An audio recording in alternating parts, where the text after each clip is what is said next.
पेड़ बाबा बगिया लगाए, वहीं बीच बैठा रखवार जी।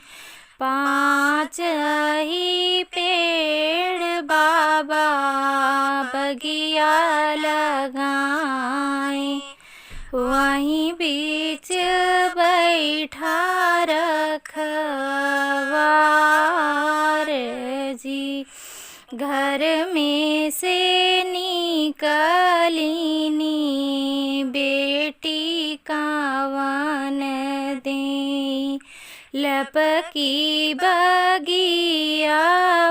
में जाई जी। घोड़वा चढ़ल आवे दुल्हे दुलारुआ, बहिया पकड़ी बेल माई जी। छोड़हु ना राजा मोरी ताहिन बहिया, बहिया लपसुकुआर जी।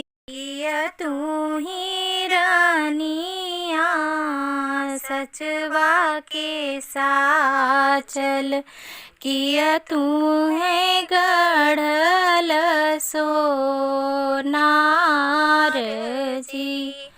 कवने मायरिहा के कोखिया जना मालू, भाईलू आला पसुकुआर जी। नाही मोरे राजा मैं सचवा के साचल, नाही मोहे गढ़ल सोनार जी।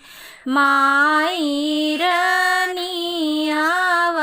के कोखिया जनमली, भैले आला पसुकुआर जी। 5 ही पेड़ बाबा बगिया लगाए, वहीं बीच बैठे रखवार जी। आप सबको मेरा गाना कैसा लगा? अच्छा लगा हो तो कमेंट बॉक्स में मुझे ज़रूर बताइएगा।